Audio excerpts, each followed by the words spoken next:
thought I'd open this Bible class by asking, is there someone with a question that's burning, that's been burning for a while? I'm talking about a biblical question. Please don't get personal. Something that you've struggled with that maybe I could help you with. Yes. How does someone begin to acquire a relationship with God personally? How did they start? How did you begin personally? And that's an interesting question. Simply because when he made us at first, if you check the Bible carefully, you will find that when he made us, he came to visit us. And I don't want to, yeah, all right, since I asked. Since I asked. Now, we understand that God does not cross the line. What he does is he makes us and he gives us this corporeality, which is the flesh. And he gives us our flesh. And within the flesh, because we're a trichotomy actually, we're body, soul, and spirit. Now, what he did was when he made man, he made us in his likeness and in his image. Once he made us in his likeness and in his image, he had to give us dominion. He had to give us dominion because there's absolutely no way that he was going to look at his likeness and it be subordinate to any other creature. So he had to give us dominion. Now, the corporeality or the flesh is actually, it was created so it can die. All right? I'm taking the long road, but we'll get there.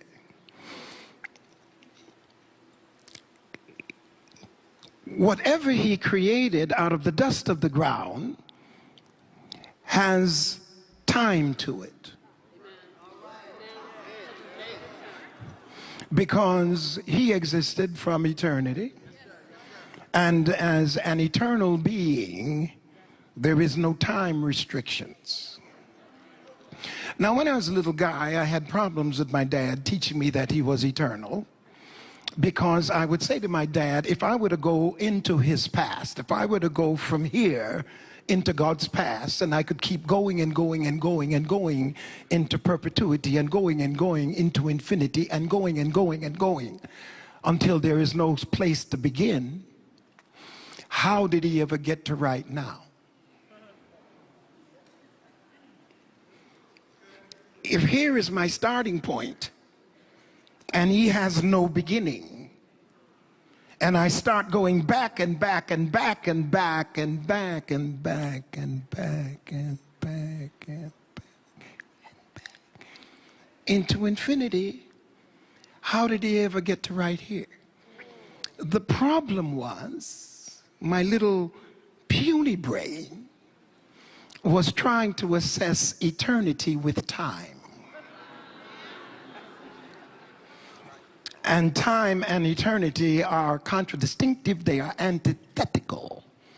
You cannot describe eternity with time, because time is eternity is an ever-existing right now. There is no past in eternity, and there's no future in eternity. So he is an eternal being.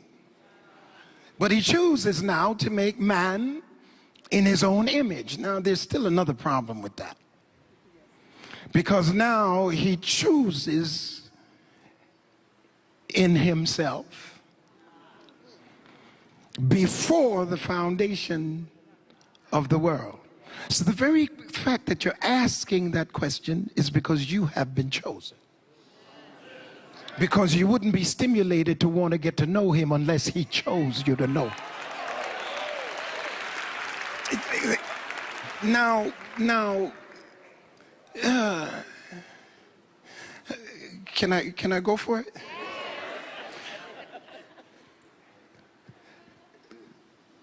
were chosen in him before the foundation of the world. And I was going to Paul anyway. That's where I was going tonight. Ephesians chapter 1. And being chosen in him before the foundation of the world is what we call an anthropomorphic term. Don't let it frighten you. It just has to do with anthropology. It has to do with man. And it has to do with modifying a term that is heavenly so an earthly individual can grasp. Remember when he talked to Nicodemus, he would say, Nicodemus, I'm telling you of earthly things and you don't understand. How can I tell you of heavenly things? So he has to bring it within the realm of our intellectual capacity to understand. And we call it anthropomorphic. Now, in this case, what we have is a problem. Because we are chosen in him before the foundation of the world. But I submit to you very carefully that it's an action that didn't happen.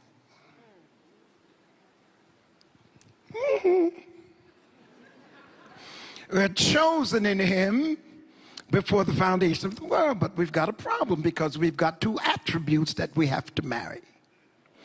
We have the fact that he is eternal, has no beginning.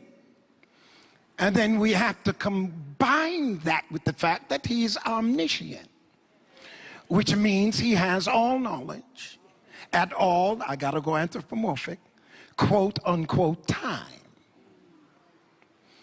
There is no anthropomorphic, I'm quoting again, time in the existence of God that he didn't have all knowledge.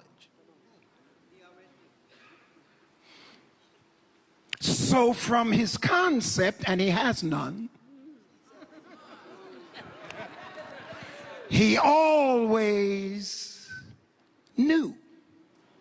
There was never, quote unquote, time in the existence of God that he didn't know everything.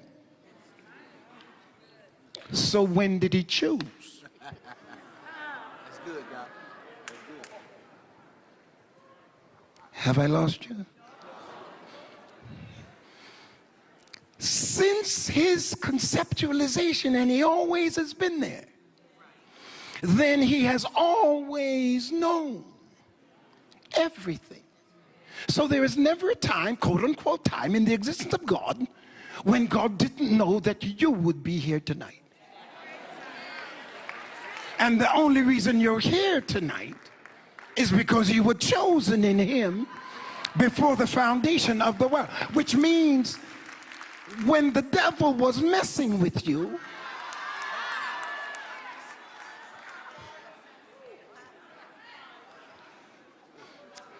you were already his. Let me go over that again. Let me go over that again. You know, sometimes, and we'll talk about that tomorrow morning when we talk about ministry, that many times we hear things as preachers that stimulate us. And the other guy says it, and he gets a great response. So we just assimilate it into the system of our presentation without checking the theological soundness. One of the things that got me excited, I'd jump up and get real happy, when the preacher would say, the devil should have killed me when he had me, but I got away. Well, I've got news for you. If I'm chosen in him before the foundation of the world, the devil never ever really had me. I lived like he had me. I acted like he had me. I shot up dope and drank like he had me, caroused and ran around like he had me, but he never really had me because I was already chosen in him.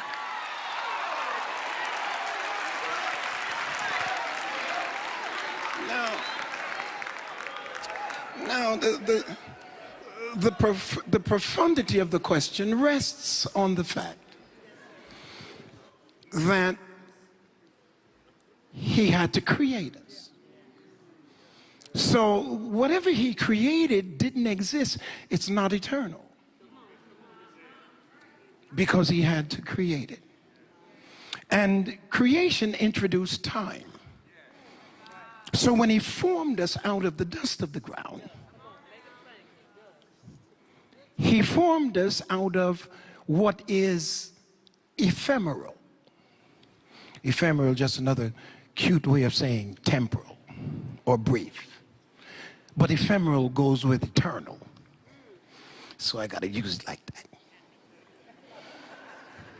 So my corporeality, or what he formed me out of, is ephemeral or temporal.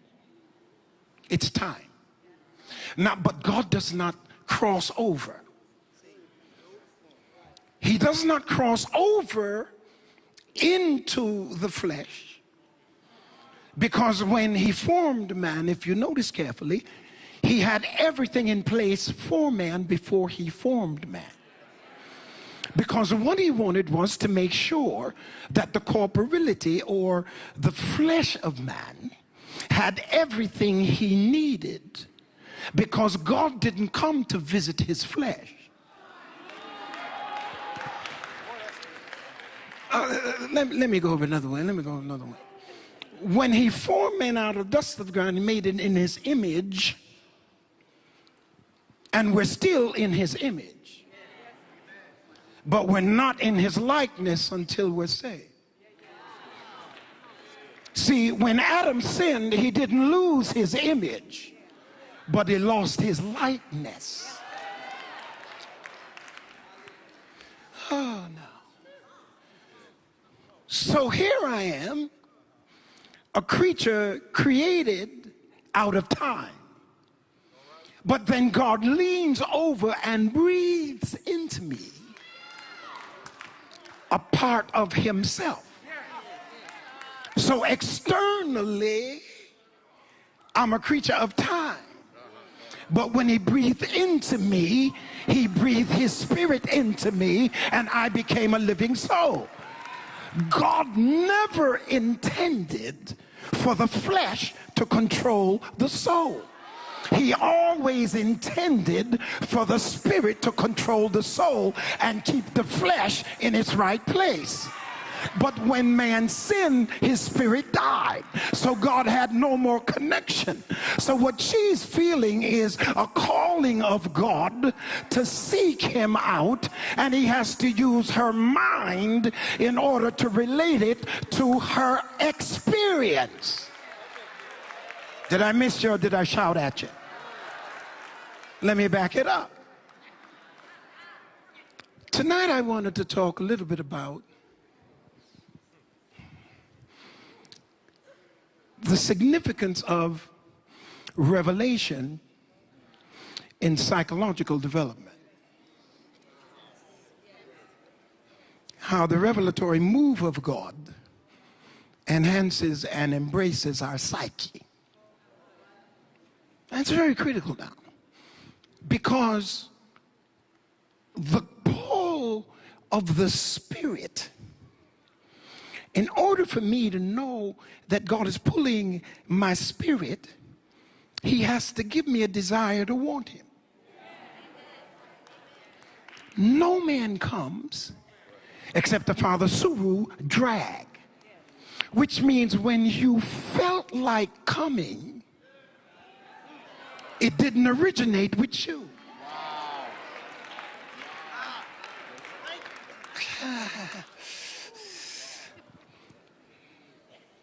Now, I'm going to mess with you.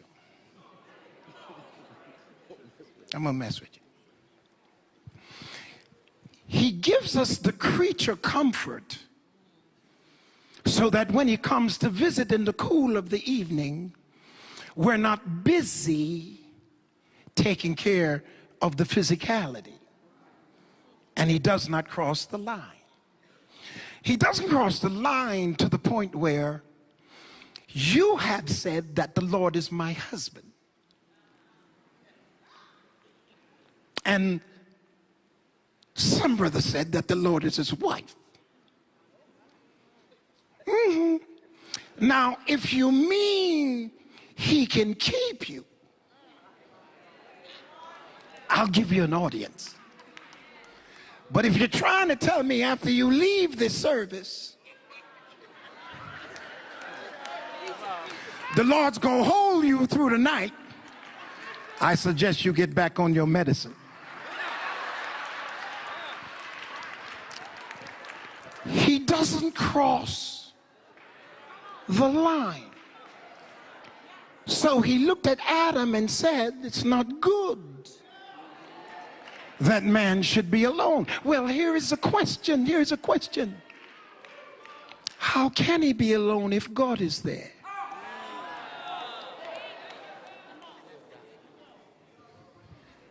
Because I will not cross the line. I need him to have a mate suitable. I need him to have somebody on his level where I don't function.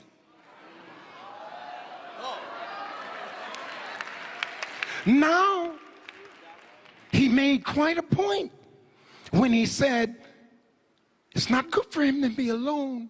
He needs somebody on his level. Which means if you're with somebody and they're not on your level, you're still alone.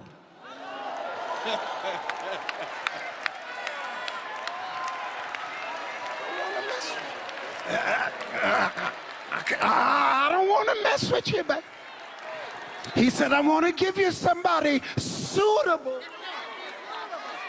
so you won't be alone.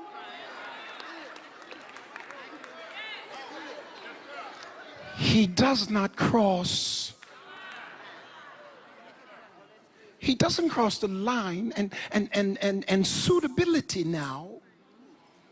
I must deal with my brothers about suitability and weaker vessel conversation. Because oftentimes we minimize, departmentalize, ostracize. Is there any other size? Our sisters when we call them weaker vessels.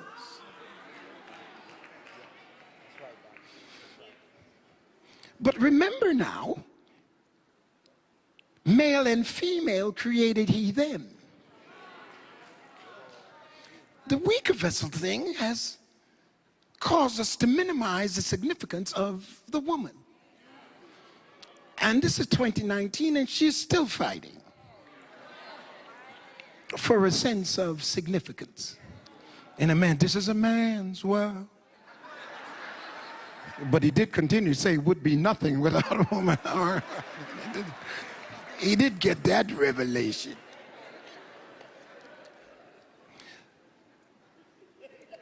I have at home a monster thermos. I mean, you can literally drive a car over this thing and it will still function. I mean, it's a wicked kind of, I'm working in the oil field kind of a thing. But I have some glasses from Tiffany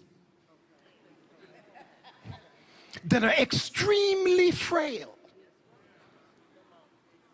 They'll shatter on a touch. But whatever I can put in that thermos, I can put in the glass. The weaker vessel is only the fact that she is a glass and I'm a thermos. But her content is no different from my content, because integrity, creativity, intellectuality, honesty, wonder, and beauty is not limited to the outside. We got a whole lot of folk with great packages but no gift.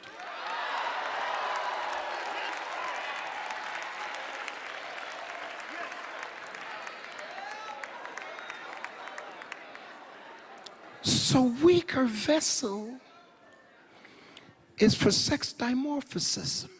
That is, she has to carry babies. That don't make her less smart than you, less creative. She's just as brilliant as you are, my brother. Because God didn't make her less than you. He made her to function differently.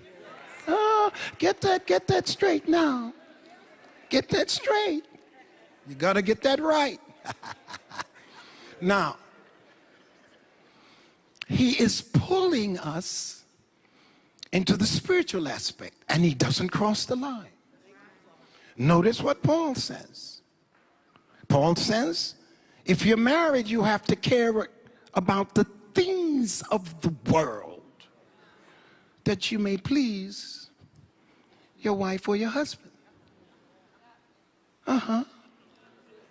You got to get up off your knees.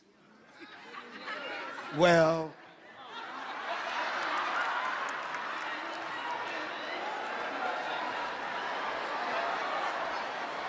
I got to pray for y'all in Dallas. I really do.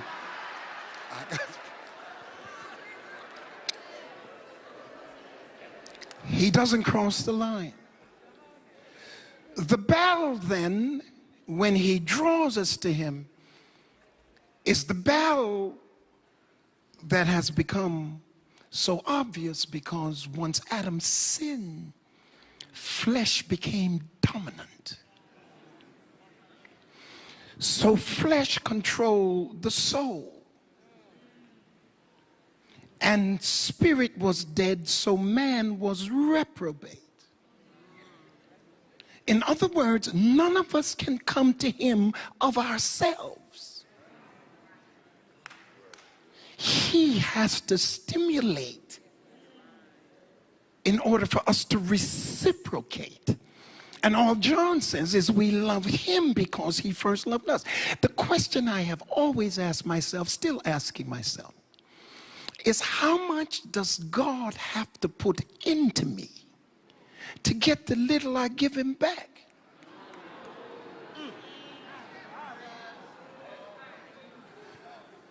When I grasp the significance of what he's done, it should be easy to move, because he tells me all that is in the world: lust of the flesh, lust of the eyes, and the pride of life. And let me tell you what feeds that: money. I don't want to mess with you too badly. The devil is not the worst animal in the zoo. You can scream devil, devil all you want to. The devil is not the meanest animal in the zoo. The devil has never been defined as the root of all evil.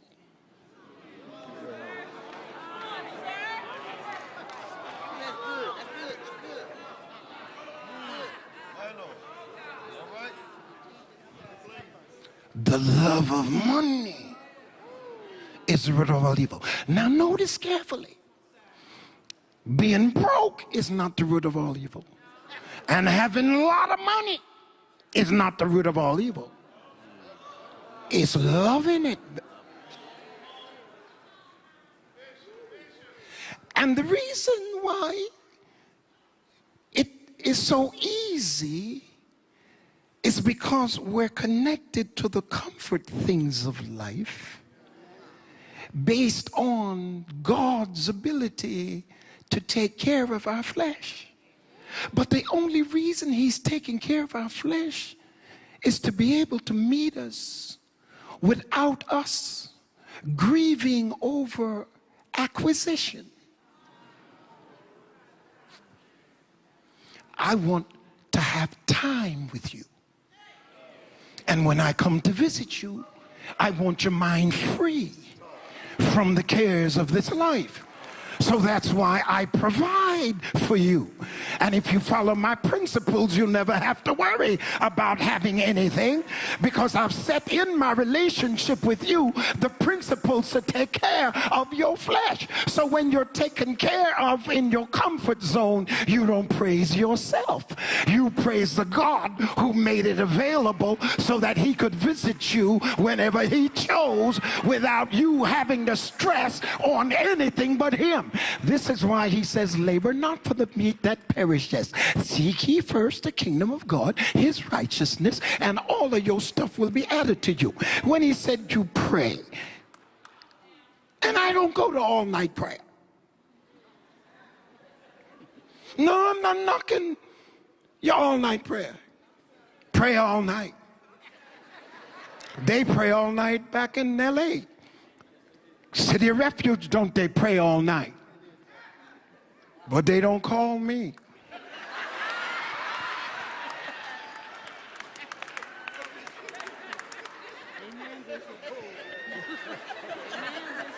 No, I don't want to get too deep, or maybe I'm too shallow. But my conceptualization of God, and I suggest to you that everybody in here has a unique and idiosyncratic conceptualization of God that nobody else can duplicate or imitate. Nobody can think of God like you. Now, Jesus was asked by his disciples, teach us to pray.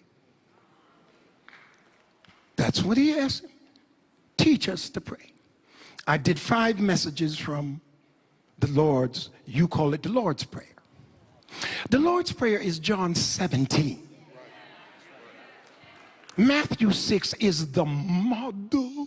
The model. It's a model.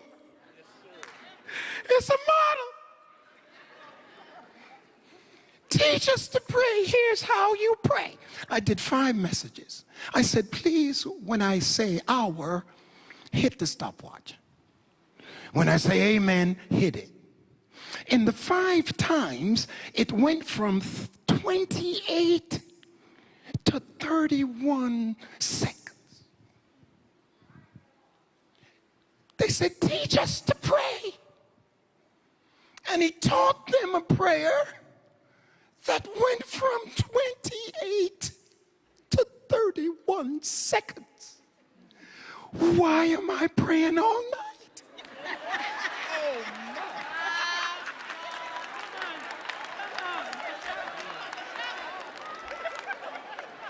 Now, maybe my conceptualization of God is off. But they said, teach us to pray. It went 31 seconds. Then when I read further, he got really upset. He said, I don't want you coming to me with vain repetition as the heathen.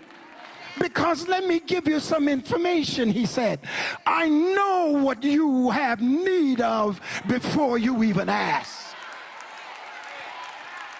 Some of us need to get up off our knees and go get what he's got for us.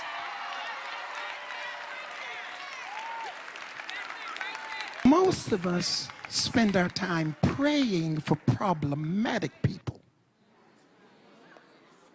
And we request leaders and pastors, and we request one another and prayer partners, mothers and cousins, we request that they pray for problematic people.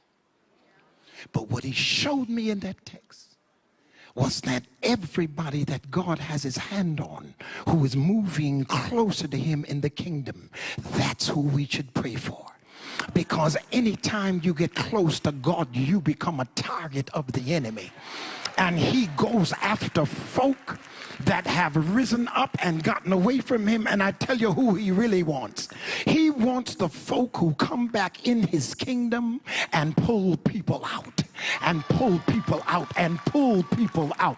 And when you're blessing other people and other people are being saved by what you do, everybody ought to be praying for you, because you are a target.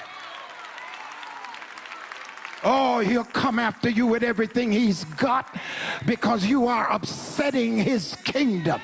Every time you open your mouth and declare the goodness of God, it makes him sick. Every time you tell somebody, I was there, but look at me now. And if I came out of that, you can too. It makes him sick. And when you sit around in church and won't tell it and act like you always been wonderful and saved and beautiful and nice and sweet and won't open your mouth and tell folk, I look good now, but you ought to see where I'm coming from. I don't look nothing like where I've been. God brought me out with a mighty hand, and I'm not going to let anybody make me feel embarrassed about where God brought me.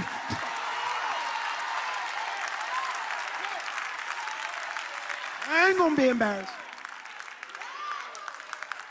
It only proves his power. That's all it proves is his power. Now, the question you have to ask yourself when you move from philosophical preaching to psychological preaching, because the greatest work of the minister, and why after you're saved you come out here on Tuesday, Wednesday, you come out here Sundays, you buy material, because now the greatest work is be not conformed but be transformed by the renewing of the mind. If I come to church and there's to be a mind renewal exercise, then preaching has to shift from being philosophical to being psychological. I just talked about being chosen in him before the foundation of the world. Now the question now becomes, what were you thinking before I read it? And how do you think now? So here is a question I ask God as I'm studying. Why are you telling me this? Why do you want me to have this particular information? And my conceptualization of God says to me, I want you to have this information for you to know that I had you before the devil did. And everything you went through, your childhood abuse, being abused in the bathroom as a 7-year-old, everything you went through, I was there with you. I walked through every one of your mistakes, everything somebody else did to you, I was there with you. And what we were doing together was putting some ammunition in the war room so that when I brought you to that place of conversion, you would be equipped to touch lives everywhere because I broke you into little pieces. Stop being embarrassed about your past. Don't let anybody, I'm closing, don't let anybody minimize your experience.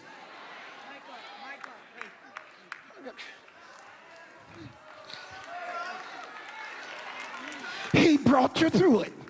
He watched you in the middle of it. When others were losing their mind, he was protecting yours because he had a purpose for your life. Look how many people you've blessed because of what you went through. And you have gone through some stuff you don't want anybody to go through, so you stop them from going through by giving them your experience. My brother, if you spent 7 years in jail and it caused you to keep 100 boys from going, it was worth it.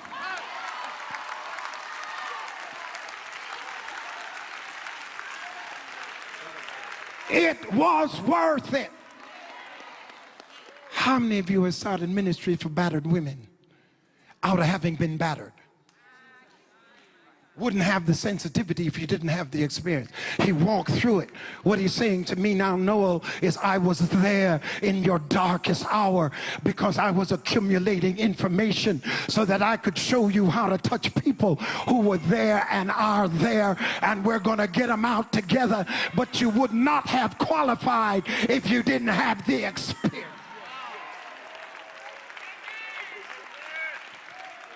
I'm closing. The psychological aspect is critical because God has to change my thinking before he changes me. And then I change my life. I want to talk to preachers and teachers and leaders who have fallen. And you've fallen and written yourself off.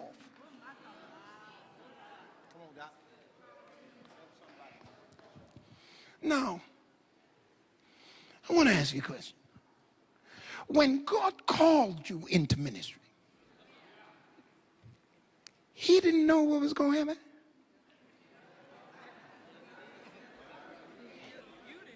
Oh, you mean the saints went and told God, you know, he ain't no good no more, Lord? And the Lord said, oh, I got me some new information. Some that I never had. You know, I didn't know he'd act like this. I'm really glad these saints, they love the Lord so much. They love me so much. They bring me all the information. Ain't nobody prayed for him. They just talked about him.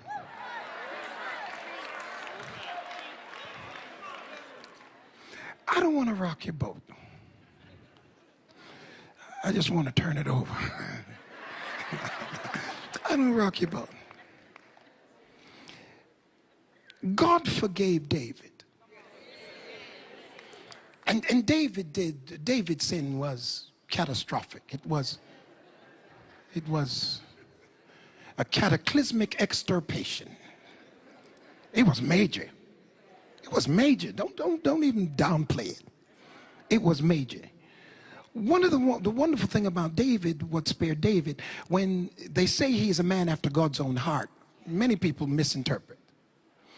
He's a man after God's own heart because he was merciful. When he could have taken his enemy out, Saul, he didn't do it even at the plotting and pleading of his own men. Kill him, kill him, kill him, kill him. You know when somebody's been after you and you have a bunch of folk around you and you got him now and they start and kill him, kill him, kill him, kill him, kill him, kill him. Do you know how many times you had to rebuke people who wanted you to dislike who they dislike and like who they like? Kill him, kill him, kill him, kill him, kill him. David wouldn't touch him. And was hurt even because he had taken a piece of his skirt. Now, it's interesting that God forgives David. And God says to David, the ramifications of this I cannot discuss, we'd have to go to dinner. God says to David, I have forgiven you, but the child has to die. Now notice now, the situation he's in, Bathsheba's in a situation where she has her first child in an embarrassing situation. She can't be excited about it because she's got to hide it. David, it's really interesting because here is a king now, he's a man. And now he's have to act like a wuss. Because he done orchestrated a man's murder. Dead. So he's got to, back up. When people have relationships like an adultery or whatever it is, what it does is it does something to the mind. Because, first of all, you want to be excited about who you're with. You want to be excited about who you're with. I'm talking about the psychological impact that revelation brings. You want to be excited. Oh, look who I'm with. Oh, we going to dinner with, and all. You hidden. And you have to have the kind of mindset, reduction, to know how wonderful you are, but be hidden. Now here is this 6'8", 250 pounds of proportion protoplasm lying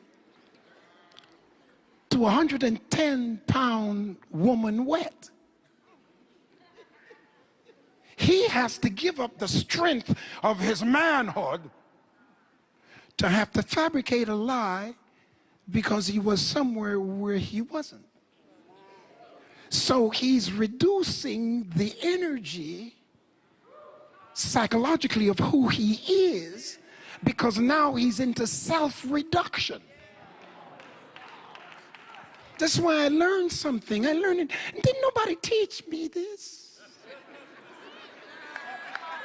Oh, you thought I picked this up out of a book.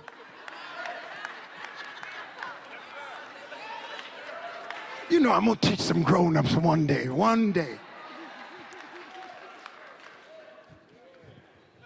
The psychological debilitation, because God is always right. We stretch it, we twist it. We try to get away with it. But it's self-destructive. Because he gave us the manual by which to operate the car. He gave us the manual by which to enjoy our bodies. Yes. But we distort it because of greed. The psychological impact becomes critical now because it releases you. The Word of God releases you. Now, the greatest psychological impact that the Word has on every one of us is to teach us to love ourselves. The Word teaches self-love without it being inordinate. He teaches you to put value on who you are. And when you put value on who you are, you don't take a lot of junk from a lot of folk when it's not necessary, where God does not expect you to do it. But when you think you deserve to be walked on and deserve to be mistreated, you allow it. But when God releases you in your mind and you can say to anybody, it's not just Noel Jones in here, it's Christ in me, the hope of glory. And you cannot dehumanize me, because you don't control how high I go. He controls how high I go. Let the haters hate, because if you don't have any haters, you're not that gifted.